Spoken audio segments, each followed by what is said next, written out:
Texto para hoje à noite está no livro de 1 Samuel, capítulo 17, os versos 14 até o 23.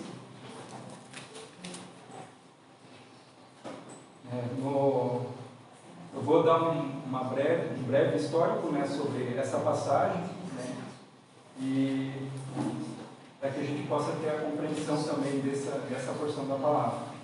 No capítulo 15, o rei Saul era para destruir os amalequitas, porém ele poupou o rei Agag e o melhor dos rebanhos e tudo o que era bom. Aí o Senhor ele rejeita Saul como rei. No início do capítulo 16, o livro ele relata a ordem de Deus a Samuel para ungir Davi como rei. É um momento muito diferente de como foi a coroação do príncipe Charles que a gente viu nessa semana. O rei Davi ele foi procurado por Samuel. Quando Samuel foi à casa lá de Jessé, encontrou os 7 irmãos dele lá e não era nenhum deles que era para ser ungido. E Samuel pergunta: tem mais alguém? Aí ele falou: tem um que está lá pastoreando as ovelhas. Aí o Samuel manda chamar e o Senhor mostra que é Davi a quem ele deve ungir como rei. E foi uma cerimônia bem particular, bem reservada, até mesmo para que os vigias, aqueles que estavam de olho, Saul já tinha alguns atritos com Samuel e provavelmente ele estava sendo observado. E Samuel ele até estava receoso para ir à cidade de Belém para ungir Davi rei, mas o Senhor orientou que ele falasse as pessoas que perguntassem, ele iria oferecer sacrifício. Então, ele vai obediente ao Senhor. Samuel vai e unge a Davi como rei. Então, vamos para a leitura a partir do verso 14, então. O Espírito do Senhor se retirou de Saul, e um espírito maligno vindo da parte do Senhor o atormentava. Os oficiais de Saul disseram: há um espírito maligno, mandado por Deus, te atormentando. Que o nosso soberano mande estes seus servos procurar um homem que saiba tocar a harpa. Quando o espírito maligno vindo da parte de Deus se apoderar de ti, o homem tocará a harpa e te sentirás melhor. E Saul respondeu aos que o serviam: encontrem alguém que toque bem e tragam-no até aqui.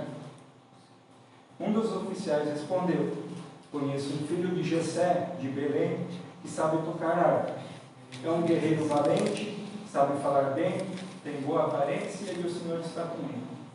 Então Saul mandou mensageiros a Jessé com a seguinte mensagem: envie-me seu filho Davi, que cuida das ovelhas. Jessé apanhou um jumento e o carregou de pães, uma vasilha de couro cheia de vinho e um cabrito, e os enviou a Saul por meio de Davi, seu filho. Davi apresentou-se a Saul e passou a trabalhar para ele. Saul gostou muito dele e Davi tornou-se seu escudeiro. Então Saul enviou a seguinte mensagem a Jessé: deixe que Davi continue trabalhando para mim, pois estou satisfeito com ele. Sempre que o espírito mandado por Deus se apoderava de Saul, Davi apanhava sua harpa e tocava. Então Saul sentia alívio e melhorava, e o espírito maligno o deixava. É o 16, né? Capítulo 16. Isso, capítulo 16. Deixa eu falar 17. Desculpe. Tá. O capítulo 16, a partir do verso 14 que eu fiz a leitura, então. Então, o Espírito do Senhor ele se retirou de Saul devido a alguns pontos que eu quero abordar nessa noite, observando, então, o capítulo 16 e também o 15. Foram 3 pontos que eu vou levantar para a gente discorrer durante a mensagem hoje, que é a desobediência, a mentira e a idolatria. A desobediência, lá no capítulo 15, dos versos 17 ao 19, diz o seguinte: e Samuel disse, falando a Saul, ao rei Saul: embora pequeno aos seus próprios olhos, você não se tornou o líder das tribos de Israel. O Senhor o ungiu como rei sobre Israel e enviou uma missão ordenando: vá e destrua completamente aquele povo ímpio, os amalequitas. Guerreie contra eles até que os tenha eliminado. Por que não obedeceu ao Senhor? Por que se lançou sobre os despojos e fez o que o Senhor reprova? Um aspecto, a desobediência de Saul. Um dos pontos que fez o Espírito de Deus, o Espírito do Senhor ser retirado de Saul, de Deus rejeitar Saul como rei. A desobediência, ela vem desde o início da humanidade. O nosso primeiro exemplo, o princípio de tudo, foi quando Adão e Eva no jardim do Éden desobedeceram a Deus e comeram do fruto proibido. E isso está lá em Gênesis 3:6. Isso desencadeou uma série de problemas, a entrada do pecado no mundo. O ser humano, ele passou a sofrer dores, passou a padecer, e ele foi afastado desse contato direto com Deus. Adão e Eva, eles tinham comunhão diariamente com Deus à tarde. Deus ia, conversava com eles, e isso foi quebrado por conta dessa desobediência cometida. Ainda Abrão e Sara, quando Deus separa e escolhe Abrão para fazer a partir dele uma grande nação, e ele promete a Abrão e Sara um filho. E eles, impacientes, Sara oferece a sua serva, a sua escrava, para se deitar com Abrão, para iniciar essa descendência que Deus tinha prometido. Porém, não era a promessa de Deus, esse filho com uma escrava, mas sim do casamento de Abrão e Sara. E isso desencadeou também numa divisão de povos entre os muçulmanos e os israelitas, que até hoje a gente vê a situação ali no Oriente Médio, as guerras acontecendo, os conflitos, e tantas situações que decorrem dessa desobediência a Deus. E eu também me lembro quando eu era criança, eu tinha uns 11 anos de idade, e criança sempre brincar de pipa. E minha mãe falou uma vez: Eliseu, para com pipa, não é para fazer pipa, não sei o quê, porque eu sempre pegava bambu, faca e tal, e manuseava para fazer esses objetos voadores aí que encantam as crianças. E eu tinha uns pedaços de bambu em casa. Uma tarde a mãe estava dentro de casa, eu fui lá atrás da casa, peguei uma faca da cozinha, peguei um pedaço de bambu e vou medir o bambu, eu vou cortar, Medi, coloquei o dedo na frente e peguei o dedo, E agora? O fruto da desobediência, acabei me machucando. Isso me levou para o hospital. Meu pai teve que sair do trabalho, chegou bravo comigo em casa, porque, imagina. Então, são ações assim que isso gera consequência. E o segundo ponto, o segundo tópico, depois da desobediência de Saul, nesse contexto, a mentira. Lá no capítulo 15, no verso 20, ele fala, Saul respondendo a Samuel: mas eu obedeci ao Senhor, cumpri a missão que o Senhor me designou, trouxe Agag, o rei dos amalequitas, mas exterminei os amalequitas. A ordem do Senhor era destruir tudo, não era para deixar nada. E aqui ele fala: não, mas olha só, eu fiz aquilo que Deus mandou, ainda trouxe o rei, como se fosse melhor ainda. Ele se protegendo e insinuando essa mentira. Muitos, no início da igreja, eles estavam também repartindo seus bens, lá no início, em Atos, no Novo Testamento. E também, em certa ocasião, Ananias e Safira, eles vendem uma propriedade, e eles também querem apresentar os recursos ali para a igreja, dispor para Pedro, para ajudar os mais pobres e necessitados. E eles se combinam, vamos pegar uma parte desse valor para a gente e o resto a gente entrega como se fosse tudo. Né? E a consequência a gente já sabe. Ananias, quando foi apresentar esses recursos, ele caiu morto. E depois, quando Pedro indagou a Safira se era esse mesmo valor, ela confirmou e ela também, né, foi morta. Então, uma consequência da mentira. Né? A mentira, ela parece uma alternativa acessível para qualificar uma história, deixá-la mais atrativa. Né? Quando a gente vai contar um caos, como é bom acrescentar um pouco mais, né, no caos para dar aquele efeito nossa. E também a mentira, ela parece interessante para sair de um eventual problema ou se esquivar de uma chamada de atenção. Né? Quantas vezes a gente se usa de mentira para evitar talvez uma chamada de atenção do patrão, evitar uma exortação de alguém por conta de algo de errado que a gente faz. Né? Ou, que nem aqui as crianças, quando a gente pede, quem fez isso? As crianças dizem, não, foi ele. Mesmo sendo ela, sempre responde, não, foi o próximo, foi o fulano, foi o ciclano. Né? E nessa situação que eu me acidentei, eu cortei o dedo, a mãe, no momento, eu estava lá atrás de casa, o dedo sangrando, aperto, aí a minha esperteza foi pegar uma linha, enrolar no dedo para estancar o sangue. Imagina, já estava com o dedo roxo, de repente a mãe chegar na janela, Eliseu, tá tudo bem? Tudo bem, sim. Aí vai a mentira, a consequência, o dedo ficando roxo lá, né? E chegou um momento que eu tive que tomar uma decisão, né? Tive que ir lá falar com ela e procurar um médico, porque, né, do jeito que estava não podia ficar. E por fim deu 7 pontos no dedo, né? Um monte de brincadeira por parte da família, especialmente de um tio meu, que eu lembro ele sempre fazer assim, né? Que eu ficava com o dedo enfaixado, e como latejava, ficava para cima.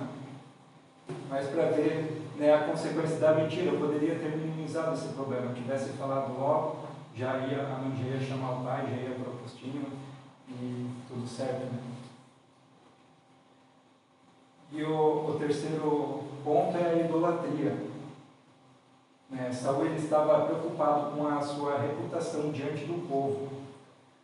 Lá no versículo 30 do capítulo 15, né, Saul ele diz, pequei, dizendo a Samuel, agora honra-me perante as autoridades do meu povo e perante Israel.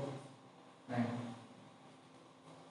Ele pouco tinha se importado e se arrependido desse erro que ele cometeu. Ele não procurou se arrepender e a ordem do Senhor era matar o rei Agag. Ele não tomou posição, não, vou lá, vou matar Agag, vou resolver isso, vou destruir todos os despojos de guerra. Não, ele estava preocupado na sua aparência, né, na sua apresentação diante do povo. Então ele sequer se importou pelas falhas, ele falou que pecou, mas as ações dele, as palavras mesmo que ele proferiu, não estavam de acordo com isso. E no Novo Testamento, a gente tem um exemplo, um contexto bem diferente, mas é da história do jovem rico. Ela representa bem a idolatria que ele tinha pelos seus bens, porque ele foi incapaz de se desfazer deles para seguir a Cristo. Isso está lá em Mateus 19, do 16 até o 23. Então ele se achega a Jesus pedindo o que ele deveria fazer para, né, ter o reino dos céus. E Jesus orienta, né? Não roube, não peque, não dê falso testemunho. E ele falou isso a Jesus, olha, eu já faço tudo isso. Então Jesus, já sabendo que o coração dele, falou, então pegue e vende todos os seus bens e dê aos pobres e siga-me.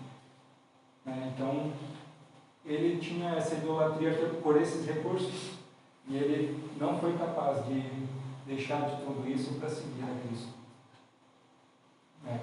E quantas idolatrias nós temos hoje na nossa vida, e a gente às vezes nem repara, mas elas estão bem vivas, e a gente sente a necessidade todo dia de ir lá praticando as redes sociais, se preocupando mais com o meu bem-estar, de estar às vezes num tempo de folga em casa, e até lembra que poderia estar lendo a Bíblia, poderia estar tendo um tempo de meditação, de comunhão com Deus, de estar ouvindo uma música, uma boa música, mas o bem-estar às vezes parece que é melhor eu estar assim, tá bom assim para mim, do que eu gastar um tempo, gastar uma energia para me relacionar com Deus, e o cuidado excessivo com as coisas. Hoje em dia, muitos têm bens, têm riquezas. Eu lembro quando eu era mais jovem, quando eu comprei a moto, que cuidado eu tinha com aquela moto. Toda semana dava um banho, até a minha irmã, ela brincava: como é que vai ser depois que tu namorar, depois que tu casar, vai ficar lambendo a moto assim também? O cuidado excessivo, ele também é uma idolatria. A gente foca muito no cuidado daquela coisa física, daquilo que me interessa, e isso tira o foco, o alvo de servir, de adorar a Deus. Então, esses três fatores, a desobediência, a mentira e a idolatria, elas apontam para o afastamento do Espírito do Senhor de Saul. E isso lhe provoca um tormento que até seus serviçais se prontificam a procurar alguém para tocar a harpa, para que o rei se sentisse melhor, quando o espírito maligno se apoderasse dele. Então imagina como deveria ser o comportamento de Saul quando ele estava nessa situação do espírito maligno se apoderando dele. Que até os servos sentiram essa necessidade de estar procurando alguém para ajudar, para tocar uma música, para tranquilizar e acalmar o seu coração.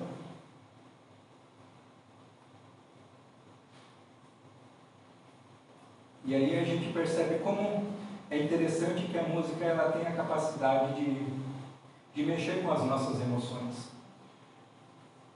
Mesmo em plantas, os efeitos de uma música clássica elas representam resultados expressivos na produtividade. Esses tempos eu vi uma reportagem na televisão que eles estavam acompanhando uma produção de oliveiras ali na Serra Catarinense, e tinha música clássica 24 horas por dia para aquelas plantas. E segundo o agrônomo responsável, a pessoa que fazia o acompanhamento daquela área, daquela propriedade, ele falava que o resultado na produção ele aumentava por conta dessa música. E a gente sente na nossa vida, quando a gente ouve uma boa música, em casa às vezes eu coloco uma música clássica que eu gosto, me faz sentir bem, está escutando música clássica, mas a gente sabe do efeito que isso provoca na nossa alma. Se a gente está com o coração aflito, a gente está ansioso por alguma coisa e coloca uma música calma, uma música tranquila, logo o nosso coração ele se tranquiliza também. E essa era a necessidade que esses servos, essas pessoas que estavam para servir o rei Saul, sentiram, vindo a postura dele diante das situações que ele vinham, como rei. E eles pensaram: a gente vai precisar arrumar alguém que toque a harpa para acalmar o coração desse homem. E a música, ela também prepara o nosso coração, uma música boa. Prepara o nosso coração para a gente estar atento àquilo que o Senhor quer falar conosco, seja em casa, no momento de devocional, ou mesmo durante o dia, quando estou fazendo as tarefas, ter uma música, um louvor. A gente é ligado com Deus. A gente sente o Espírito Santo vindo, trazendo aquela paz, vem coisas à nossa mente, e o Senhor vai falando conosco. Então, esse aspecto da música, ela eleva a gente a um nível mais elevado, mais alto, no nosso relacionamento com Deus. E ela prepara o nosso coração para o agir do Espírito Santo, porque ele é o poder de Deus que transforma o indivíduo à imagem de Deus, que torna o crente semelhante a Cristo.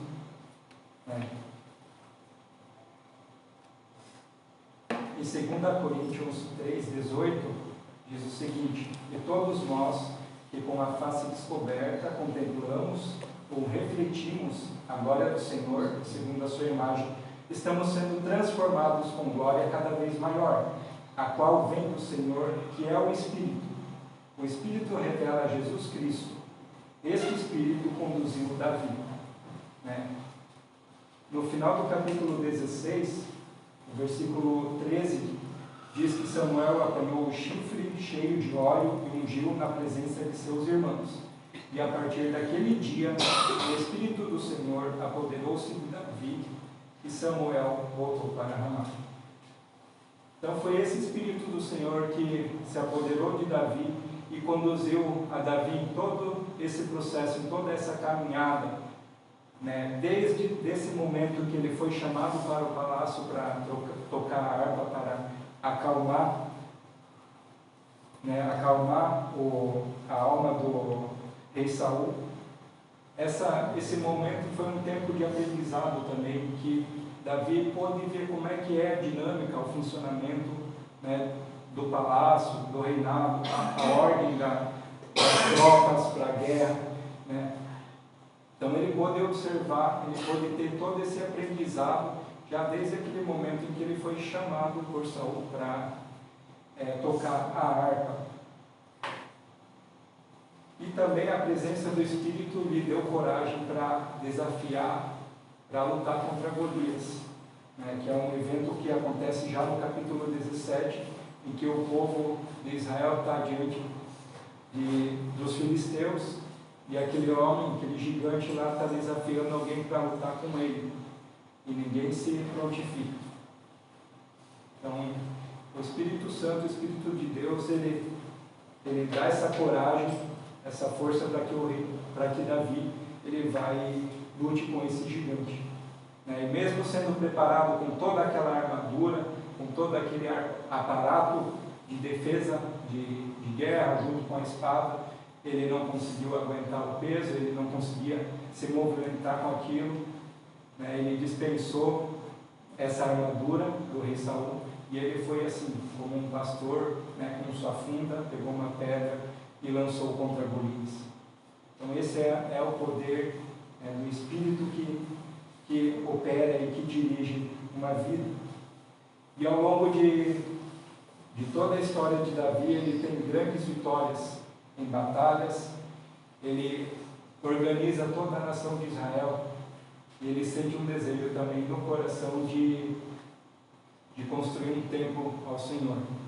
Ele prepara, ele consegue reunir riquezas, reunir materiais para a construção desse templo. Mas diferente de Davi, ele não desobedece a Deus nessa obra que ele poderia fazer. Porque ele verteu muito sangue, lutou muito, e Deus falou: olha, isso vai caber ao teu filho. Davi, mesmo tendo todos esses bens reunidos, ele deixa para que o filho dele, Salomão, ele edifique esse templo ao Senhor. Sabemos que Davi, ao longo de sua vida, ele teve falhas, teve erros, mas ele sempre teve um coração humilde, um coração obediente ao Senhor. Tanto que Deus mesmo apresenta que Davi é um homem segundo o coração de Deus. Então, isso é o poder, é a operação do Espírito numa vida.